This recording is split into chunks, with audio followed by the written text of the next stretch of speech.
Welcome everyone here to the Smash Sports Show right here on Smash FM here on a Thursday because let's go up to our friends up in Sydney. It is awesome to have our favourite Cronulla Sharks women's team on the show because funny enough, this weekend they play my other team that I normally announce for because that's the Victorian Phoenix at home this week.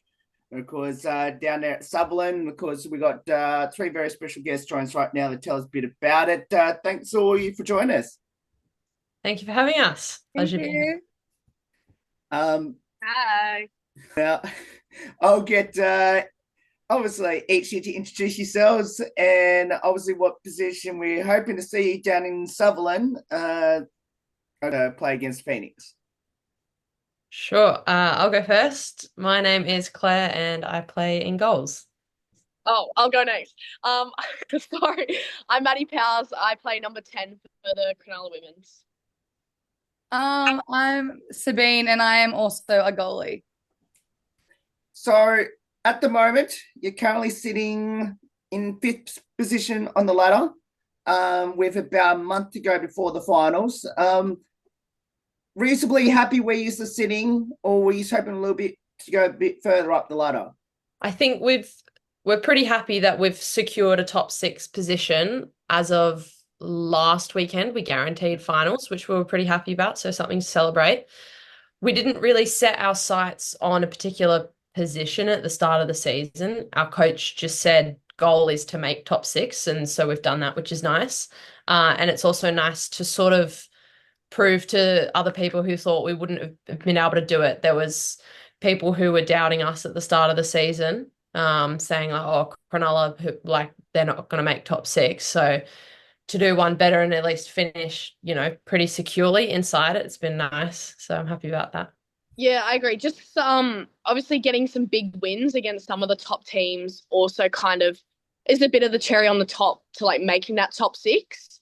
And especially coming really close to teams such as Queensland, that people at the start of the season would have definitely been like, nah, like it's an easy game kind of thing. But for us to be able to perform and come like win or come really close to playing those top teams, has been great. Now, this weekend's a pretty important one for many reasons. Obviously, you got Victorian Phoenix this week, which obviously you were hoping to get both wins against Phoenix. But obviously, you got Sponsors Day this weekend as well as I wish I came to your game, which is the good old fundraiser duck race as well. For anyone that should head down to the Shark Tank, I guess how important it's to be down there this weekend. So we've got lots of different things going on, like you said, with sponsor around the duck race and then the games themselves. It's our last home games for the season, so I'm really hoping we get a good crowd in for that. Then to top it off with the duck race afterwards. So for people not too sure, I haven't heard of our duck race before, it's a fundraiser that we do every year where it's essentially a raffle. If you buy a duck, you get assigned a number, and all of those ducks are numbered 1 through 1,000. We then race them in the pool after our game, and first duck gets nothing, second duck, $1,000, third duck, 500, fourth duck, 250. So there's some good prize money on the line. So it's definitely worth getting some tickets in the raffle in our duck race. And how's the preparation been like for Phoenix? So I think it's more just finalizing those tactics, obviously with that top six spot finalized. We just want to play around and basically, finalize our tactics and everything. So then when we go into finals, we all know what we're doing and everyone's on the same page. Obviously, last week you played West. What did you take out of that game against West? I think main thing is just consistency. We've had a few times where we'd have some, 3 or 4 minutes of really good, intense play, structurally sound. Everybody's like having like all across the tactics, we're doing the same thing and it's working really well. And then we'll just have maybe one short lull, which then kind of like makes the whole game up and down, up and down. We've got momentum and then we've not got it. So I think it's just really highlights the importance of consistency in our game, especially going forward when we want to get a few wins right before finals, and then into finals, you can't afford to drop the ball against any of the top 6 teams. So really highlights the importance of that, I think. Yeah. I think adding on to that is just keeping the vibes high. Like going into finals, it'll be stressful. Everyone will be on the edge of their seat. So just keeping everyone calm, but also keeping each other positive, like on the bench as well as in the pool. Like there will be mistakes. There's not ever going to be a perfect game, but just trying to keep each other moving forward. Like if they make a mistake, I'll keep going Claire or keep going Bean. And yeah, just keep the spirits high, especially on the bench when you come off for a break, like high fives all around. And No, I think she said that really well. We did a little group thing last week where we wrote nice things about each other and sat in a circle. And I think that really, the vibes in the team, everyone had such good energy after that, sort of saying really nice things about each other. And then I think, yeah, continuing that, I think we've trained really well after that. Fantastic segue. I'm going to ask now, which Claire, you've already answered this question before, so you're exempt from this question. So I'm actually going to ask Maddie Sabine this question: what have both of you learnt from each other on and off the pool? Oh, I've definitely learned from Maddie to not take anything too seriously. I really admire how she's always having so much fun inside and outside of the pool, and nothing's really that deep, and like it's fine. We can get over it. It's not the end of the world. And I really just love how she's always having a good time. Everything, even when we'd swim set, Maddie's still smiling. I love it. I am dying though. I'll put it out.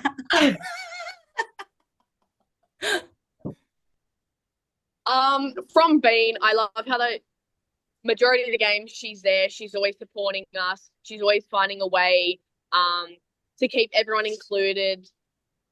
She has always got a smile on her face as well, and just enjoys training, enjoys pushing everyone as well, and saving a lot of our shots that we need for warm up. But she's there. She's got it. Consider we've got 2 goalies in this call, which I rarely have 2 goalies in any of my interviews that I've ever done. What's the best save have both of you saved so far? I don't know about the best one, but I could tell you the worst one, and it was just this last week that's just gone. I feel like the other 2 might already know what I'm referring to, but the ball was down at the wing, deep on the left-hand side. It got passed quite quickly up to the top for a shot off the hand to my right-hand side. So I moved quite quickly with the ball. I got an arm to it, but I didn't quite get the timing right. It rebounded from my forearm straight up to the top of the crossbar, straight onto my head, into the side net and goal. It was like a ball. But like you can only laugh at those situations because I knew it just would have looked hilarious. So I went back after the game, had to go and find it and give it a whirl. It was pretty funny. I was on the bench and I did have a little bit of a giggle. Yeah. Hey Claire, but I was secretly just like having a little giggle to myself. Oh, it's so fun. I'm all for if people want to laugh at things like that. Like it's funny. You can only laugh at that as well. Yeah. I'd probably go off what Claire said, and probably my worst one. Probably, I don't think you guys were there for this game, but there was a pass coming from the wing to the other wing, and I thought it was a pass, and it wasn't a pass, and they shot, and I just watched it go straight in, and the whole bench was sitting there and was like, what just happened? They can be very deceiving at times. Yeah, and I just watched it float straight into the goal and go, oh. Oh, the bloody wings. Yeah. I feel like it's easier to remember the worst ones, right? Claire, you've answered this question a couple of weeks ago, so I'll exempt you from this question as well, but I'm going to ask these 2 this one. Now, I asked Claire and also her teammates when she was on the show. I think it was yourself, Maddie, and Sophie that was on the show when I asked this question. So I'm going to ask the other, of course, Maddie and Sabine this question. So what makes Cronulla fight above its weight, along with how people can an organisation support your team? I think playing above our weight, just keeping the girls together as a collective, and extending that off to the coach as well. So it all, say if a tactic like messes up, trying to keep everyone together. I think just getting around the sport more. Even just coming to take like a watch of the game. Because like water polo is such a small sport. Like I'm from Western Sydney and I know 0 people that played out here. So trying to learn about the game a bit more, get it a bit more promotion, and just get people playing a bit more, as well as, so that'll help us like develop our club, develop the juniors. So then by the time they get to play AWL, we have a strong foundational kind of development system. I like what Maddie said in there about expanding to suburbs where it's not as popular. I think that's quite important, especially into those western suburbs. Also, some of our sponsors, like the food cart and stuff, they're like really great having the fruit around the pool all the time and everyone like being access to the fruit. I really love that sort of stuff, and more sponsors like that would be really great to sort of reach out. Yeah. And then the second part of the question is, what challenges have you seen and faced when competing against semi-professional and professional athletes from other clubs? I'll just put like Sydney Uni, for example. They have three Olympians in there. Mm-hmm. It's been difficult because obviously they know the way to pull around you, like, or like the sneaky kind of tactic. So it's definitely been difficult trying to play against that, but also they know how to play at that high level. So just trying to match that energy kind of thing, and not let yourself just get swum around. Try to match that and keep up with them, and just keep the team at that same energy as well. Like what Maddie just said with Sydney Uni, I think with Balmain, which we did end up coming successful on one of those games, they have a lot of Olympians as well. Mm-hmm. And I feel like because we are such a close team and we are really great friends, that encouragement and pushing each other, I feel like ends up with getting those successful results against hard teams like Balmain. For you, Claire, what I know I exempt you from the question about, what have you learned from each other. So what actually have you learned from Savannah and Maddie? Probably kind of similar to how those two both spoke about each other, but it's like the power of positivity. What Bean said about Maddie always smiling, she's not lying. Maddie's always having a good time at the pool. She's cracking jokes the entire time. And same with Sabine, like she's been our absolute #1 cheerleader supporter and is so great to have around at training and at games. And I really cannot understate the importance and the impact that positivity can have at training and at games. Yeah, so for sure that. So what will be your advice to people that should head down to Sutherland this weekend, last home game against the Victorian Phoenix? I think this is your last chance to see some water polo locally in the Shire for the year, pretty much, at least for the AWL. So, and to be able to top it off with the duck race as well, which when you think about 1,000 rubber ducks floating in a pool, it's quite the spectacle. So you're not going to see it too many times. So now's definitely a chance to get down and catch some of the action. Yeah, I think it'll be a good game. But also, like as Claire said, the duck race, like it was my first duck race last year. And just the crowd getting around it and everyone like wanting to see who came first, wanting to count like second. Hopefully there's a good wind. We can get them sailing down the pool, not just a bit of a still race. But no, it's really good and really exciting to watch. Yeah, come and get around it. Am I sure it's rubber ducks, isn't it?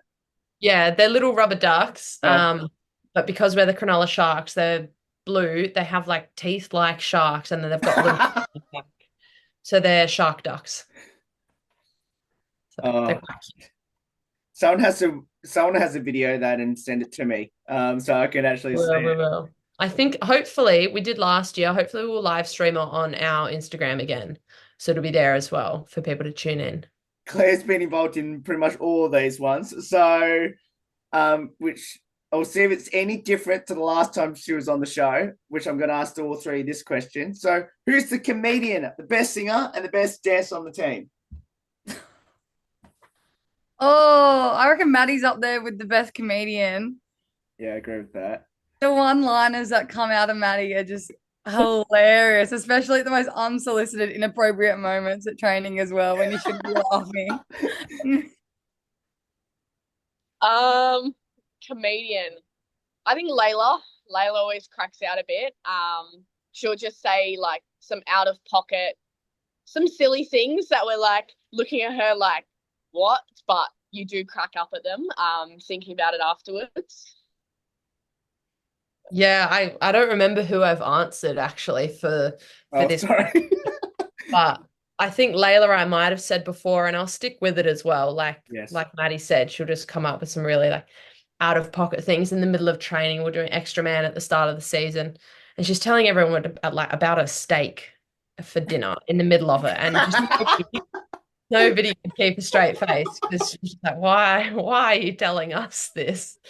But yeah, it's funny. It's funny, so we appreciate it. Oh, and then she sends pictures of her steak onto the group chat. Oh, Yeah. no. Shriveled up looking thing with like a little pile of baby spinach next to it. Like, Layla looks delicious. Yeah, it's funny. That everyone's dance moves before the game. Dancer. I haven't really heard anyone sing. Yeah. Probably Danny trying to hit those high notes is pretty funny, honestly. When she's singing like Pink Pony Club or something. Oh, yes, I remember someone saying that. Yeah, her and Meg are always singing that. Yeah, trying to think dancer. I know Jade's mentioned Geordie's little cowgirl dancing move before. That one is pretty funny. We have like our little warm-up dance, and I also really like Ella's move, which is a bit of this like shoulder shimmy kind of thing, but I think it just like it suits Ella. It's very Ella. Move, so I think that's quite funny as well. I'd probably give it to Nell. Like her movements are just very like ballet-like, very dainty. Like she was in the dance warm-up doing her dance. I'm like, you could be a dancer. Like they're just so like, I don't know, on point. Yeah. I think she actually might have nominated herself for that one when she was on the show. So I'm pretty sure. Now, do either of you have a pre-game superstition, ritual, or routine? And for you, Claire, has it changed in the last 2 weeks? I wouldn't say mine's changed, but I now realize that there maybe are things that I do actually do. Not necessarily superstition, I suppose, but more just like habit. Is that if I'm in the goals, like I have to have my cap on me, like wearing it. It's not every goalkeeper's preference to wear their cap in the goals, but I'll always have to get it from the manager before the game starts, and she's recognized that. And so she actually just gives it to me before the rest of the team now because she knows that I want it at the start of the game because I will not go in goals without it. Same with my mouth guard. Safety first. I don't really have any superstitions, I don't think. I always have gum, like right up until we jump in. Sometimes when we're already in the pool, but I don't think I have any superstitions. I don't know if I'd call it a superstition for you, Sabine, but so Maddie Berggren, she pointed it out, and now I can't unsee it. Before Sabine puts her mouth guard in, even though we're in the pool and we're all sopping wet, she shakes it out to almost like get the water out of it. I don't think I've even noticed that before. She does it like without fail every single time, and it's so funny. Now tonight, I'm going to be really aware of that. Yeah. It's out there now. For sure. I have two. I always like to brush my hair and put it up in my bun before my cap goes on. But then also in our lineup, before I put my cap on, I put it in the water and shake it, like just move it through the water. I feel like it kind of gets rid of the old games, kind of like it's a new cleanse for the new game. I put it on and everything. I love that. Yeah, that's cool. I've never noticed you do that before. We'll see this weekend. I'll be watching. Okay, last question. Which Claire has answered this as well. How special is to have a supporter from Melbourne? We love having you on our side. I was a little sad when you said that you weren't going to be able to come to Sydney, but I'm looking forward to catching up with you at finals. So it's always good to have support from across the borders. Absolutely. Any sport from anywhere is super exciting, and Victoria even more exciting. I think because like we're such a small sport, obviously getting someone in the other state who likes us as a team, just shows kind of the culture and everything we're showing off as well. So it is really cool. Well, you know how much I'm devastated I can't make it to your last game of the season, home game that is. But we'll be up there for the finals, especially on the final day. So hopefully all goes well, and especially obviously, especially this weekend against Phoenix, and obviously I think you've got the WA's away trip as well the following week. So best of luck, and can't wait to. Hopefully catch you all in the finals when I come up to Sydney in about 3 weeks' time. Yeah, should be good. Looking forward to it. Yeah, it'll be nice to catch up. Absolutely. Thanks Thank you. Appreciate it. No worries. And that's Claire, Maddie, and Sabine there. Join us from the Cronulla Sharks water polo team. Of course, make sure, of course, you're in Sutherland to get down there Saturday and Sunday. Of course, big sponsors day as well as the duck race as well. So make sure you get down there, especially the duck race on Sunday. There's more on the Smash Sport show right after this. Don't go away here on the 15th year celebration.